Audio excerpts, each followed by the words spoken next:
เหมือนกันเลยนะไม่ยอมเอาให้ได้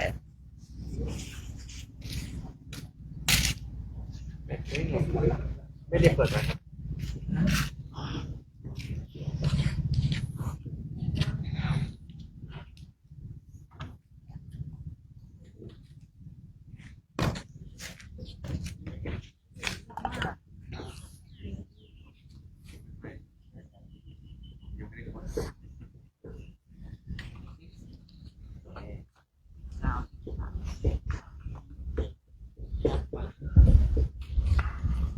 คนยัง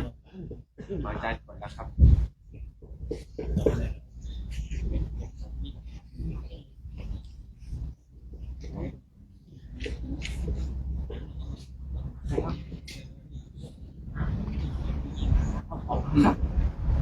เข้ามาดูว่าทำอะไรเนาะออกเลย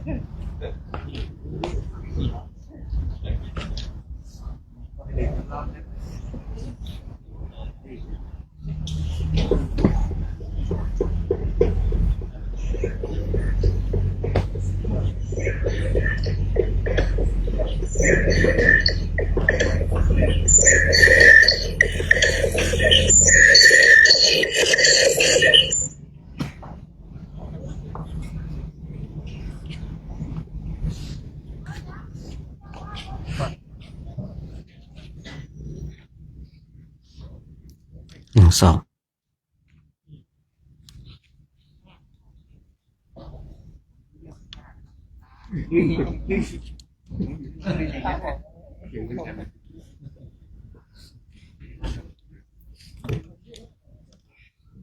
นะญาติโยมที่ชมไลฟ์สดอยู่ได้ยินเสียงตรงนี้คือกำลังตำบักคุงอยู่นะมาเสียงดังมาถึงนี่เลยนะออกไมค์ด้วยนะเมื่อกี้ทดสอบฟังดูยังไม่ได้เสียงตำน้ำพริกจนทุ่งสะเทือนนะอันนี้ตำบักคุงจนวัดสะเทือนนะช่วงสายๆวันนี้เนาะก่อนที่เราจะได้ฉันภัตตาหารแล้วก็จะได้ออกเดินทางกันนะเราก็มาทำหน้าที่ของเราในช่วงพักสายเช้าสายบ่ายเย็นเนาะของเรานี่คือไม่แน่จริงนี่ไม่อยู่ไม่ได้นะพูดนะคนที่ได้รับใบประกาศโชว์ได้ครับผมนะโชว์ใบประกาศได้นะถ้าจบจนถึงอินเดียแล้วเนี่ยแจกใบประกาศเนี่ยนะประกาศถึงชัยชนะนะครับนะเพราะว่าผู้ที่เข้าในร่วมในโครงการก็จะรู้นะของเรานี่มันต้องใจเด็ดเดี่ยวจริงๆนะหลบเนี่ยไม่ไหวมีมาแล้วนะต้องมีแล้วพกติดตัวอาจารย์นะมีอยู่คณะหนึ่งนะไปเดินอินเดียกันต่างคนต่างเดินนะครับผมใครมีตังนั่งรถไปนะไปเจอกันที่จุดหมายปลายทางนะหัวหน้าแก๊งก็แอบขึ้นรถ3 ล้อจ้างรถ3 ล้อไปนะหายลูกน้องกำลังเดินตามอยู่วันนั้นหมอกลงหนาครับหมอกลงหนามองไม่เห็นนะเนี่ยหัวหน้าแก๊งเขาก็เดินไปหันไปมองดูแล้วอุ้ยหมอกลงหนากระโดดขึ้นรถ3 ล้อเลยนะ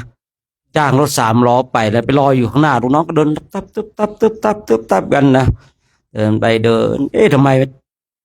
ตามไม่ทันหัวหน้าแก๊งสักทีวะนะเนี่ยผมรู้จักอีกรูปหนึ่งที่อยู่ใกล้หัวหน้าแก๊งนะโดดขึ้นพร้อมกันวะนะหัวหน้าแก๊งจ้างรถเลยเนี่ยก็มีนะครับผมอันนี้ก็เป็นเรื่องของเขาเนาะเรื่องของเขาไม่ใช่เรื่องของเราส่วนเรื่องของเรานี่ก็ความพร้อมเพรียงอปหานิยธรรม7 ประการเนี่ยใส่ความพร้อมเพรียงมาช่วยกันเรามาสร้างสรรค์นะครับสร้างสรรค์ไม่รู้ว่าโครงการนี้เนี่ยจะดำเนินไปอีกนานเท่าไหร่ก็ไม่รู้นะเพราะว่ารุ่นเก่าอย่างพวกผมนี่ก็ เริ่มแก่กันลงแล้วนะเริ่มแก่นะแค่เริ่มแก่นะยังไม่แก่นะแค่เริ่มนะครับผมยังไม่แก่นะจะไม่รู้โครงการนี้จะขับเคลื่อนไปได้อีกนานเท่าไรยังไงนะครับผมครับ บอลลังบาดหน้าห้องน้ บ่อนล้างบาตรหน้าห้องน้ำนะครับผมห้องน้ำทางนี้อ่ะเนาะห้องน้ำหลังเนี่ยนะตรงทางเนี้ยนะว่าตรงนี้มีห้องน้ำอยู่นะยังไงก็แต่ละกลุ่มก็วันนี้ก็ได้สมาชิกใหม่เนาะเมื่อวานเนาะนี่ก็ดูแลกันด้วยเนอะนะดูแลกันข้อวัดข้อปฏิบัตินะเราก็ไม่ทิ้งนะครับผมนะเราก็ไปปรึกษากันเองนะ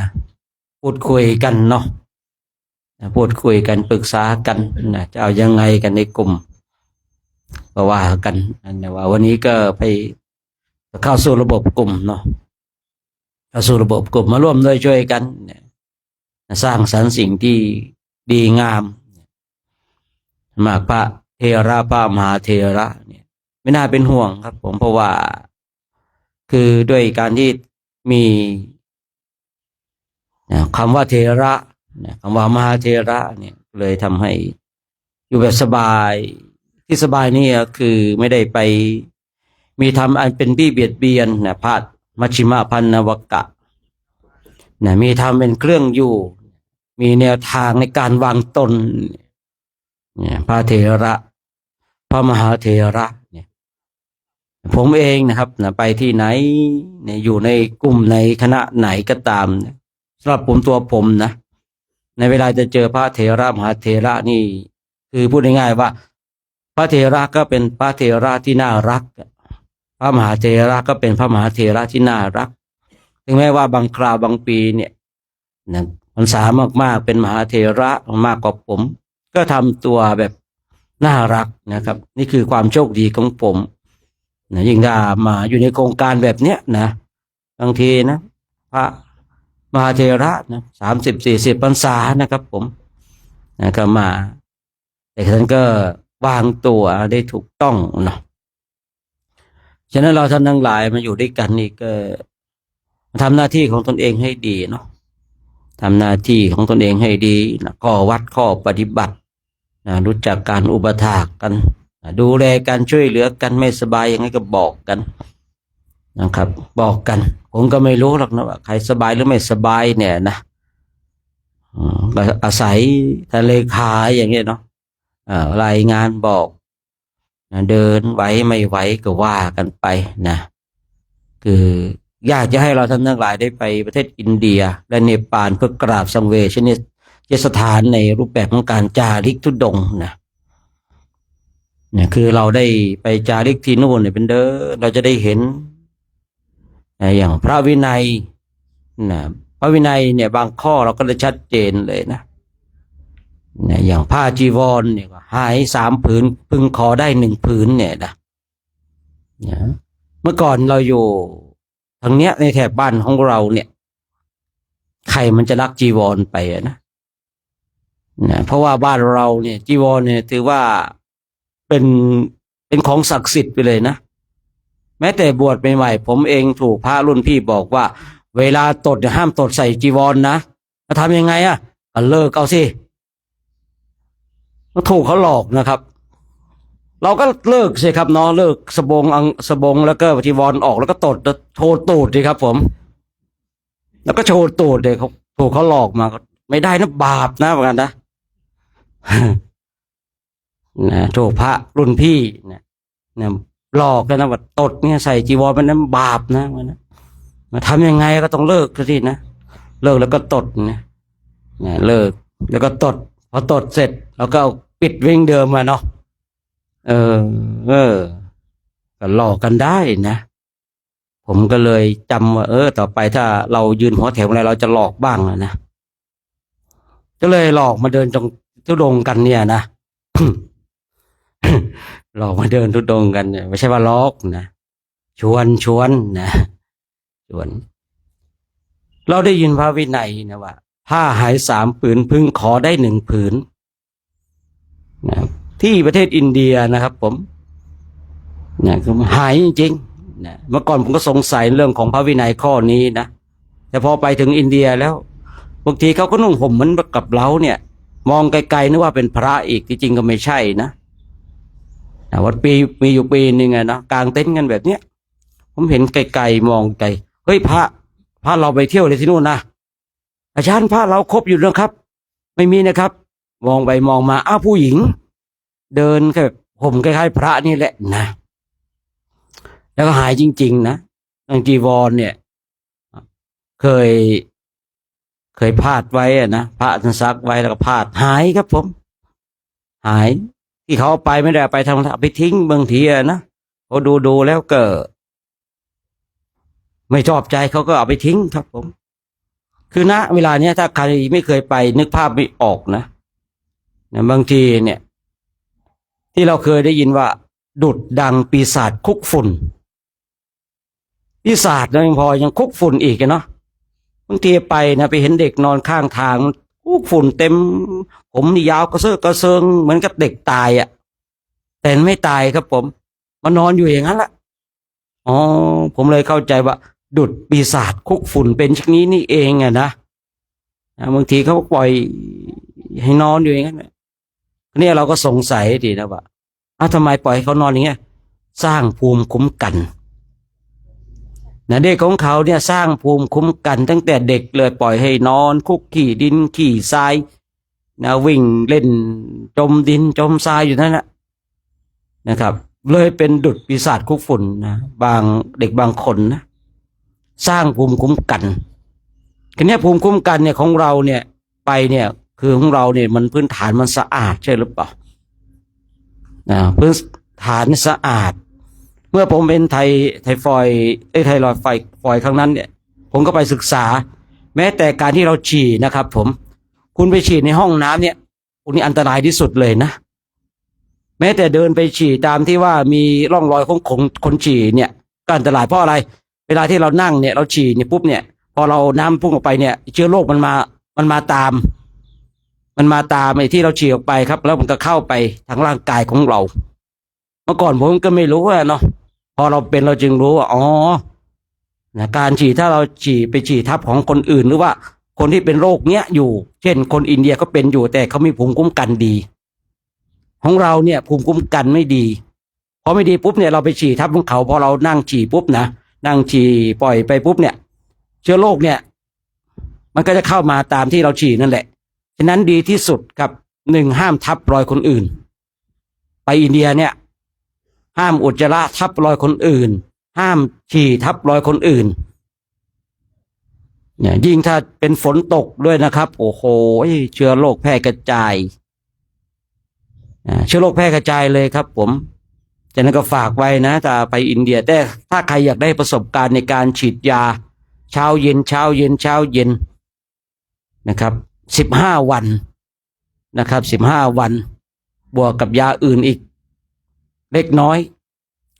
ก็เป็นได้ครับผมแต่ผมไม่เอาแล้วผมเข็ดแล้วนะผมเข็ดแล้วนะอย่างตุปิงเนี่ย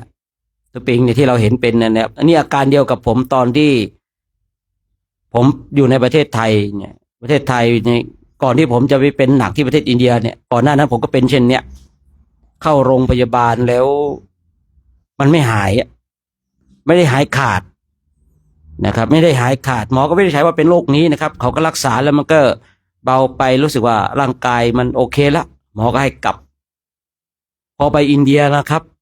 ไปเพิ่มเติมเชื้อนะครับเป็นหนักเลยคราวนี้นะตั้งแต่บัดนั้นจนบัดนี้ผมก็ไม่เป็นอีกเลยนะคืออินเดียเนี่ย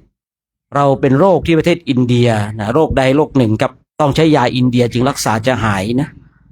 เพราะยาเขาแรงมากครับผมนะยาเขาแรงมากฉะนั้นก็ฝากไว้เนาะต่อไปเดี๋ยวเราสวดมนต์กันสักนิดนึงน่าจะครบกันหมดแล้วเนาะ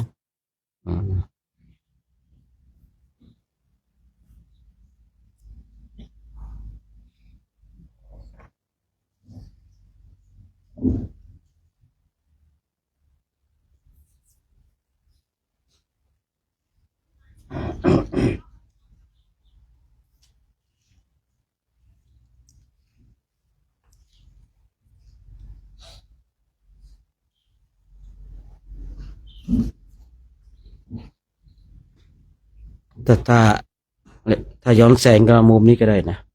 ถ้าไปย้อนแสงต่อไปเราจะได้ร่วมกันสวดมนต์เนาะโยโสภะคะวาอะระหังสัมมาสัมพุทโธสวากขาโตเยนะภะคะวะตาธัมโมโสปฏิปันโนยาสัพพะคะวะโตสาวกสังโฆตามมายังภะคะวันตังสัทธัมมังสัสสังฆังเอเมหิสการเรหิยะทาระหังอาโรปิเตหิอาภิปุชยามาสาธุโนพันเตภะคะวาสุจิราปารินิพุตโตเปชนะตานุกัมปมานาสาเอเมสการเรทุขตาปันนาการะโพเทปฏิคันหาตุอัมหากังทีคารตังหิตายาสุขายาอะระหังสัมมาสัมพุทโธภะคะวาพุทธังภะคะวันตังอภิวาเทมิวะคาโตภะคะวะตาธัมโมธัมมังนัมมาสามิสุปฏิปันโนภะคะวะโตสาวกสังโฆสังฆังนามามินั่งว่าเปรียบเนาะ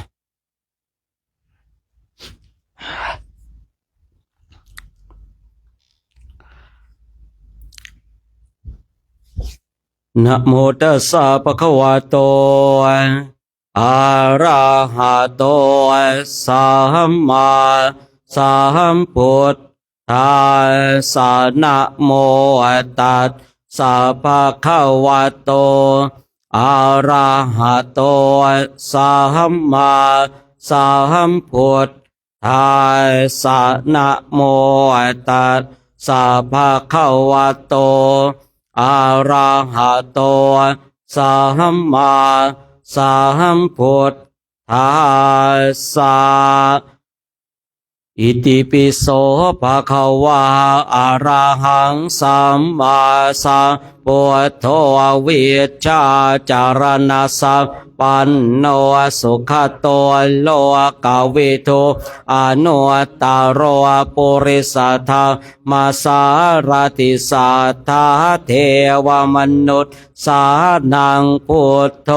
ภะคะวะติสวากขาโตภะคะวะตาสันติติโกลิโกเอหิปัสสิโกโอปัญญิโกปัจจตังเวทิตาโพเวนโยหิติสุปฏิปันโนภะคะวะโตสาวกสังโฆสุปฏิปันโนภะคะวะโตสาวกสังโฆยะปฏิปันโนภะคะวะโตสาวกสังโฆมีจิปฏิปันโนภะคะวะโตสาวกสังโฆ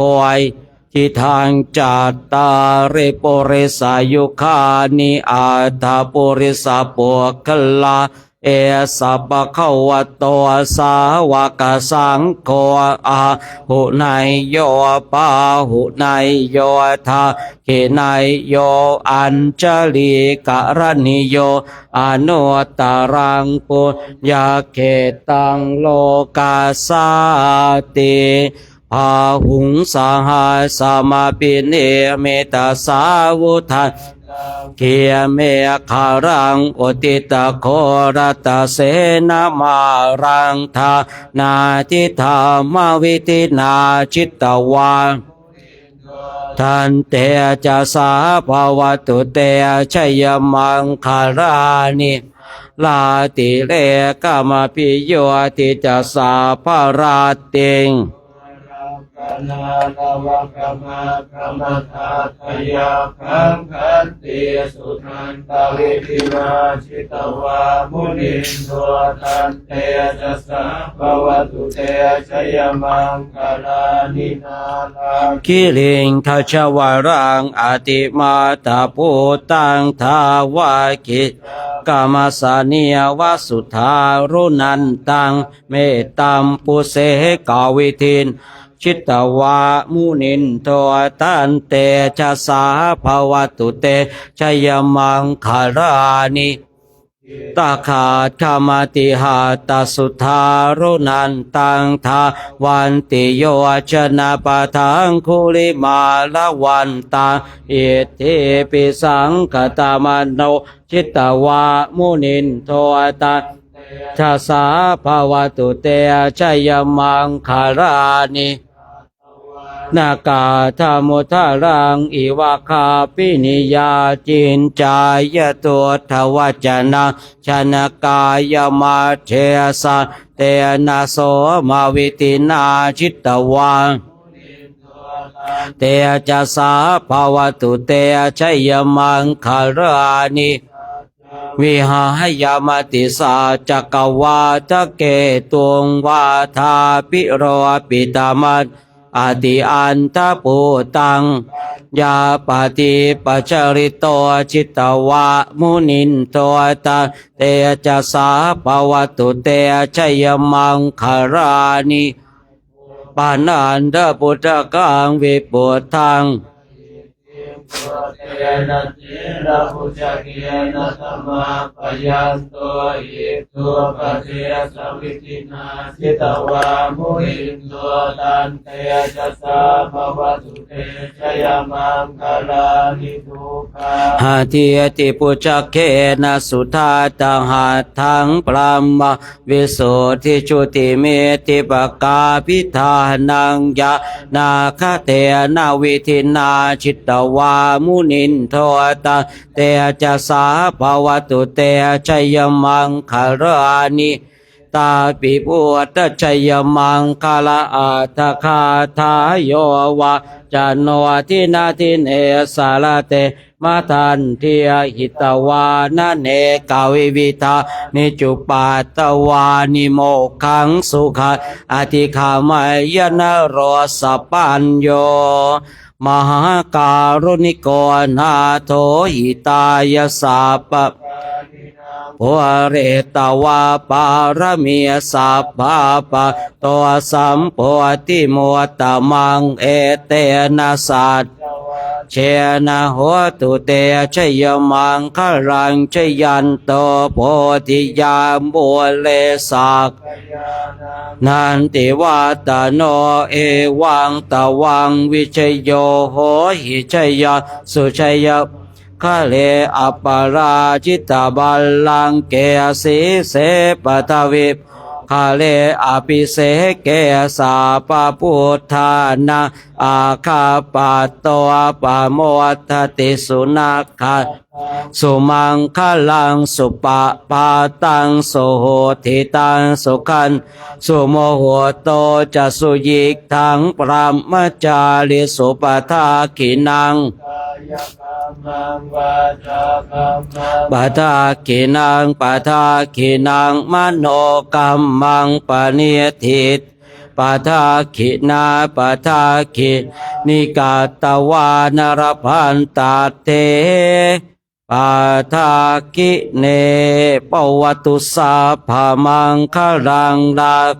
ตุสาปเทวตาสาปพุทธานุภาสัทธาโสทิยภวันตุเตภวันตุสัพพะคารังราคันตุสัพพะเทวตาสัพพะธรรมานุภาเวนัสสัทธาโสทิปวันตุเตภวตุสัพพะมังคลังราคันตุสัพพะวตาสัพพะคานุภ ภาเวนัสทาโสทิภาวันตุเต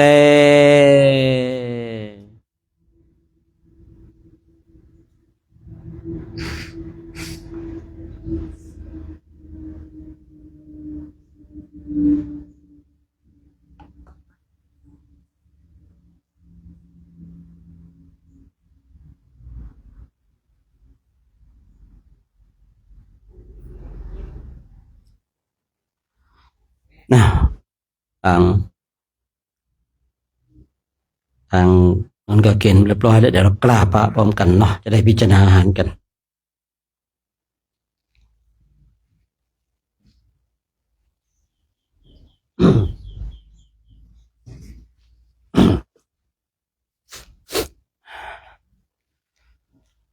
อะระหัง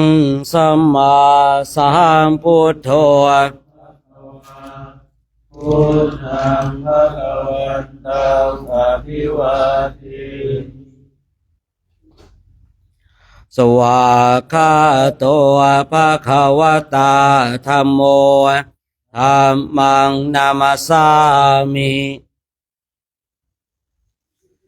โสปฏิปันโนภะคะวะโตสาวกสังโฆสังฆังนามามินะครับผมนะเตรียมตัวนะ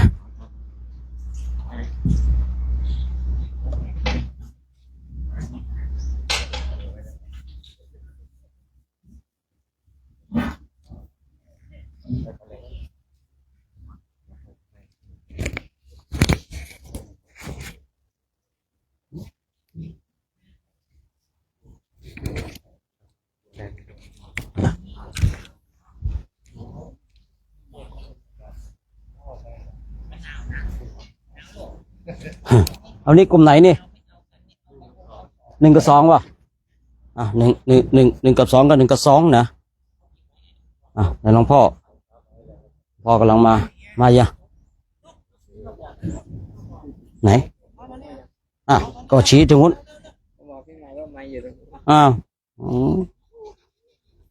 วันนี้เราก็จะได้พิจารณาอาหารอีกวันหนึ่งเนาะวันนี้เรามาพักที่วัดห้วยศาลานะหาห้วยไม่เจอมีแต่ศาลานะก็ว่าวัดห้วยศาลาแต่ศาลาไม่เจอห้วยไม่เจอแต่ศาลานะแสดงว่าสมัยก่อนเนี่ยเป็นห้วยอยู่แถวนี้เนาะแล้วคงจะตุลุงถมดินเถอะนะพอถมดินแล้วก็ห้วยหายเหลือแต่ศาลานะ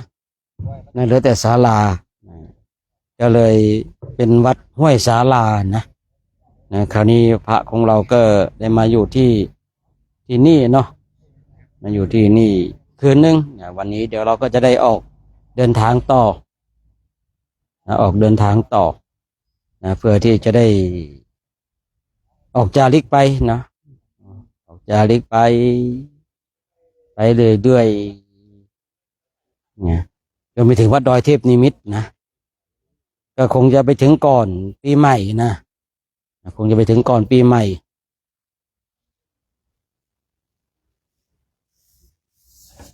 ตั้งนู้นเลยก็ได้อยู่นะตั้งท้ายนู้นเลยตั้งวันนี้เราก็ข้าวน้ำโภชนะอาหารก็หลากหลายอย่างเนาะเราก็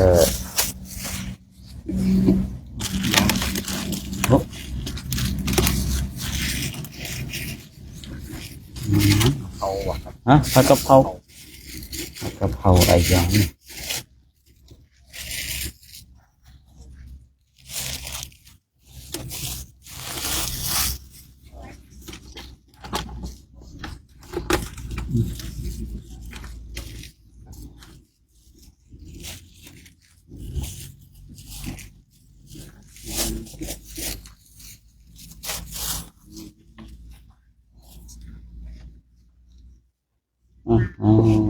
ตำบักหุ่งด้วย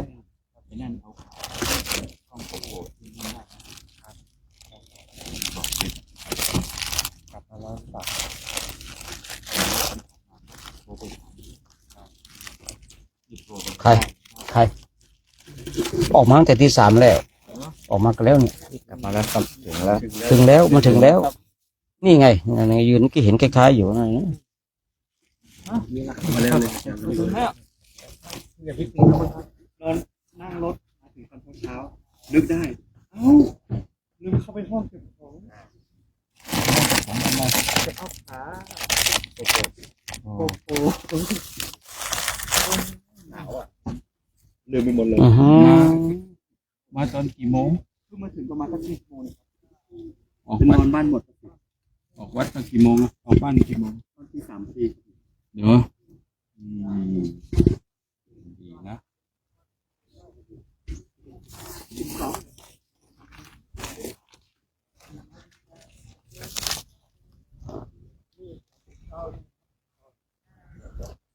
ะ วันนี้ก็ญาติโยมก็ดูพระตักพิจารณาอาหารกันเนาะจะได้ร่วมอนุโมทนาบุญกุศลกันกับพระคุณเจ้าของเรานะพระเจ้าของเราก็กำลังตักอาหารกันต้องไว้กลางๆนี่เลยสวยญาติโยมร่วมอนุโมทนาบุญกันเดี๋ยวอยู่รับพรกันก่อนนะแล้วก็พระสงฆ์องค์พระเจ้าได้ตักอาหารเสร็จสับเรียบร้อยเดี๋ยวก็จะได้ไปให้พรเนาะให้พรกับ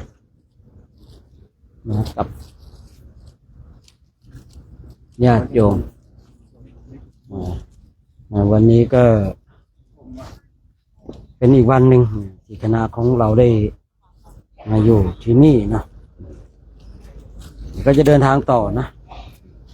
ก็จะเดินทางต่อโอกาสของเรายังต้องขับเคลื่อนไปนะ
รู้อีกนะ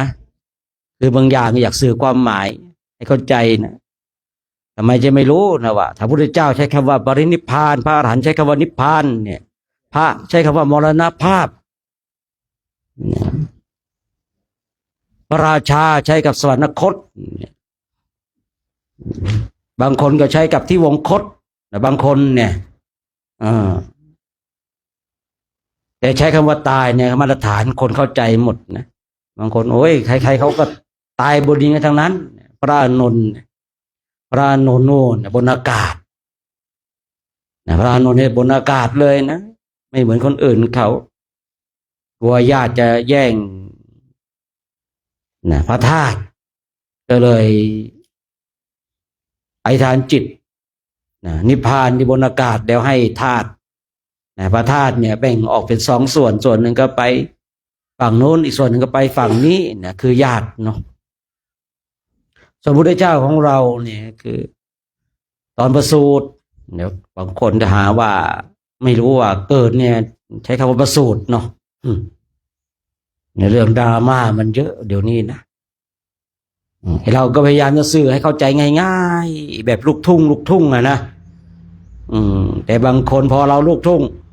ก็มาไม่ได้ศึกษามานี่เวลาเราคุยศัพท์ภาษาบาลีใครมันจะฟังรู้เรื่องไปมาเอาตัวเองก็แล้วกันเนาะจริงๆนะครับผมบางทีเราคุยบาลีนะบางทีนะคุยบาลีคุยศัพท์เฉพาะก็มีโยมว่าโอ้ยใครจะไปฟังรู้เรื่องเราคุยแบบเนี้ยพอเราคุยศัพท์ลูกทุ่งเข้าใจง่ายๆท่านเนี่ยไปศึกษามาก่อนไอ้แค่นี้ท่านยังไม่รู้เลยคำว่าตายเนี่ยพระเจ้าเนี่ยเขาจะปรินิพพานโอ้ยทำไมจะไม่รู้เนาะรู้ตั้งแต่ป .6 นู่นนะนั่งสมาธิได้สมาธิตั้งแต่ป .6 นู่นนะเอาย้อนกลับมาพระเจ้าของเราเนี่ยนะตอนเกิดก็เกิดบนดินรู้ธรรมก็รู้ธรรมบนดินแสดงธรรมก็แสดงธรรมบนดินแม้แต่ตอนตายก็ตายบนดินโดยพูดตามศัพท์ก็คือประสูติก็ประสูติบนดินตรัสรู้อนุตตรสัมมาสัมโพธิญาณก็บนดินแม้แต่แสดงพระธรรมจักรวัฏนสูตรก็แสดงบนดินแม้แต่พระองค์จะเข้าสู่พระมหาปรินิพพานก็บนดินก็บนดินเหมือนกันชีวิตขององค์จึงเป็นชีวิตที่แบบอย่างแต่ของเราบางทีเนาะถูกประคบประงมบำรุงบำเรออย่างดีเลยทำให้หลงตัวเองหลงตัวเองฉะนั้นเราต้องมาเดินเพื่อหาความจริงให้กับตัวของเราเองความจริงที่จริงมันมีอยู่แล้วแต่มันถูกปิดบังถูกปิดบังด้วยทิฏฐิด้วยมานะด้วยอัตตาด้วยตัวตนความจริงมันมีอยู่ความจริงก็คือความจริงครับความจริงมีอยู่แต่ว่ามันถูกปิดบังด้วยทิฏฐิด้วยมานะด้วยอัตตาด้วยตัวตนหลายอย่างนี่เรามาเดินกันเรามาเห็นบางทีเราเจอหลายอย่างบางคนอยู่ที่วัดบางรูปอยู่ที่วัดเนี่ยถูกญาติโยมประคบประงมอย่างดีพอมาอยู่อย่างนี้โอ้โหอะไรเดี๋ยวระฆังเกิดดังระฆังเกิดดังบ่อยจังก็ไม่รู้เหมือนกันนะว่าสมัยก่อนผมเคยพูดอยู่ครั้งหนึ่งว่าพระจะดังต้องมีคนเดี๋ยวนึกลืมไปแล้วระฆังจะดังต้องมีคนตีพระจะดีต้องมีคนสอนมาก่อนผมพูดแต่วันหนึ่งนะครับระฆังมันจังไรหรือมันดีก็ไม่ดีไม่รู้นะที่วัดเนี่ยไอ้ลูกที่อยู่ตรงศาลาเนี่ยมันดังเองครับผมเมื่อก่อนมันเป็นหญ้าคามุงหญ้าคาแล้วมันเป็นอาสงเป็นนั่นครับแล้วสามเณรก็สวดมนต์หลวงตาสวดมนต์ระฆังมันดังเง่งเนรนะครับเนรมานั่งอยู่ข้างล่างแป๊บเดียวมันอยู่ในตักหลวงตาได้ยังไงก็ไม่รู้ครับตั้งแต่บัดนั้นผมไม่คุยเลยนะว่าระฆังจะดังต้องมีคนตีเนี่ยนะไม่มีคนตีมันก็ดังนะครับระฆังวัดดอยนะอยู่ดีๆมันดังเองครับ กำลังจะสวดมนต์กันเนี่ยไอ้ลูกที่ข้างๆศาลาที่เราทำวัดสวดมนต์นะมันจะมีอยู่ตรงนั้นนะไม่ใช่อยู่บนหอระฆังนะมันดังเองครับมันดังเองผมว่าโอ้เมื่อก่อนผมก็เลยคุยว่าระฆังจะดังนะต้องมีคนตีพระเทศน์เนรชีจะดีต้องมีคนสอนตั้งแต่ระฆังที่วัดดอยดังเองผมไม่พูดคำนี้อีกเลยนะแต่วันนี้เลยมาพูดให้ฟังว่าระฆังเนี่ยมันดังเองได้นะไม่รู้มันดังได้อย่างไรนะมันดังจนเนรเนี่ยอยู่นั่งด้านล่างครับกระโดดเข้ามาอยู่ในตักหลวงตาได้ยังไงไม่รู้นะคือพูดง่ายๆคงจะแบบพลังจิตใต้สำนึกเนาะที่เขาว่าพลังของทุกคนมีกันทุกคนนะพระเจ้าของเราจึงเป็นบุคคลที่เป็นแบบอย่างพระองค์ทั้งในที่รับและที่แจ้งองค์ตรัสเช่นไรพระองค์ทำเช่นนั้นชีวิตของพระองค์จึงเป็นชีวิตที่แบบอย่างขนาดพระองค์เนี่ยยังเกิดบนดินเลยเนาะเกิดบนเดี๋ยวเราก็จะได้ไปนะครับนะได้ไปเขาบอกว่าบางคนถ้าไม่มีบุญไม่เห็นนะบางคนมีบุญจะเห็นรอยที่7รอยเท้ารอยที่7อยู่ตรงนั้นโอ้ยบางคนเนี่ยไหนอาจารย์ไหนตรงไหนนี่นะไม่เห็นไม่มีบุญไม่เห็นหรอกครับไม่มีบุญไม่เห็นนะ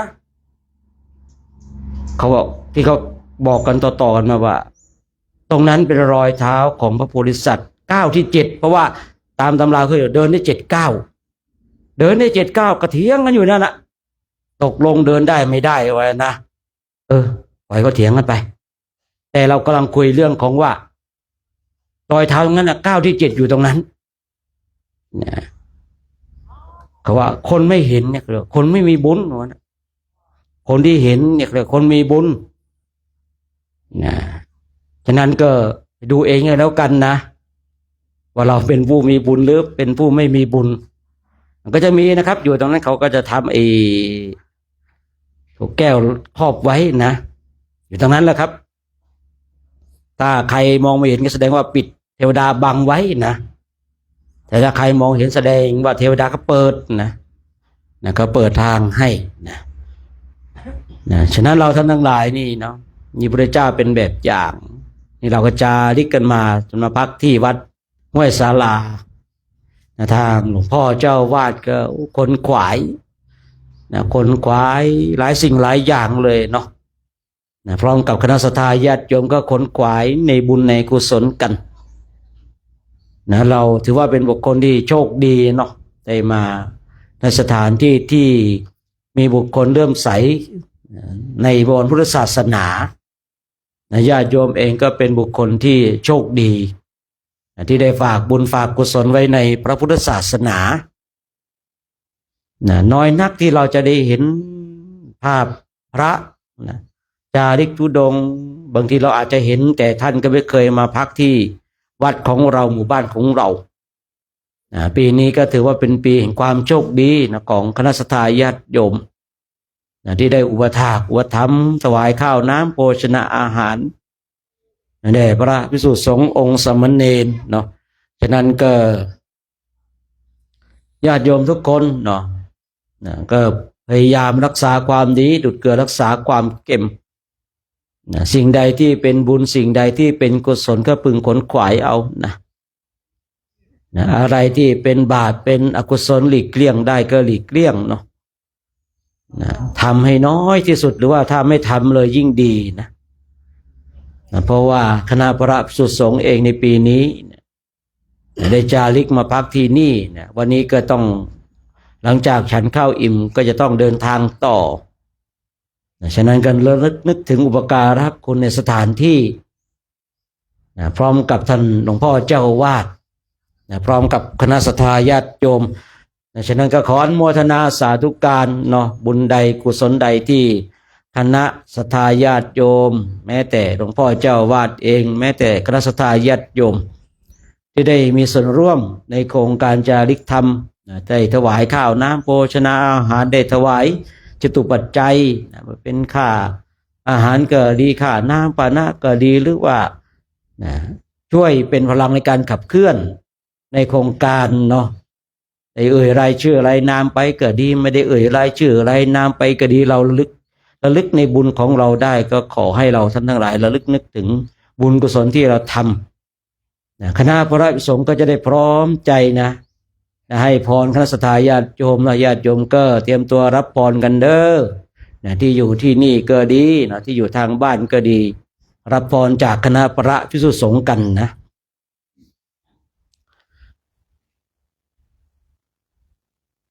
หล่อโยเขากำลังเดินไปเนาะ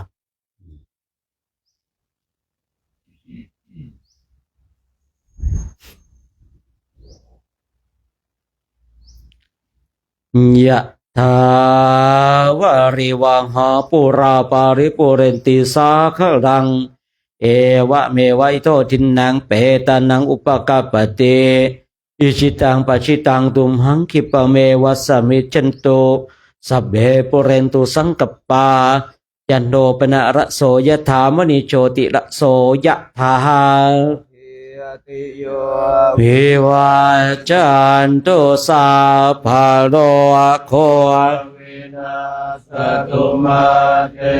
ภวัตวันตารายโยสุขิธิคายุโกอภิวาทนาสิเลียสานิจาวุฒาปจายโนตาโรธรรมาวัฏติอายุวันโนสุขังภาลังอายุโทภระโตนาโทปฏิภาณโทสุขาสัทธาตาวิยสุขังโสอธิการจติอายุนทาตวาภรังวานังสุขันจะปฏิภาณโทขายาสวาโหติยาทายาทุปปาชติติโอวตุสัพพมังคลังรักตุสัพพเทวตาสัพพพุทธานุภาเวนัสธาโสติภวันตุเต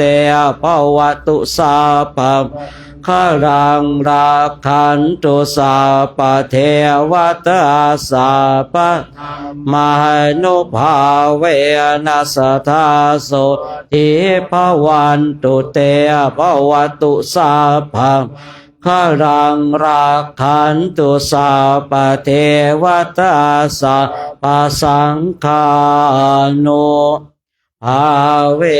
นัสธาโสติภวันตุเตนิมนต์เปิดฝาบาทหันธรรมยังธาตุปฏิโกรปัจเจเวคโนปาทังโนมะเสยะธาปัจจยังปวัตตมานังธาตุมาตเมเวตังยาติทางปิทปาโตตตุปะคุณจักโกธาตุมาทะโกนิสัตโตนิชิยวสุญโยสัพโอปัญหายังปิตปาโต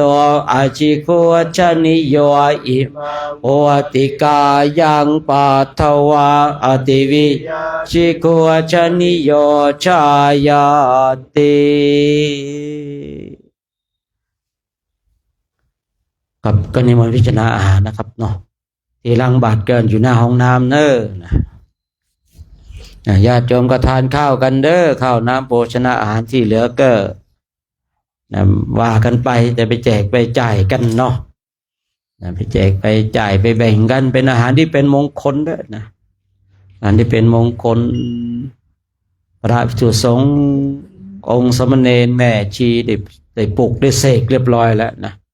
ได้ปลุกด้วยได้เสกด้วยเนาะ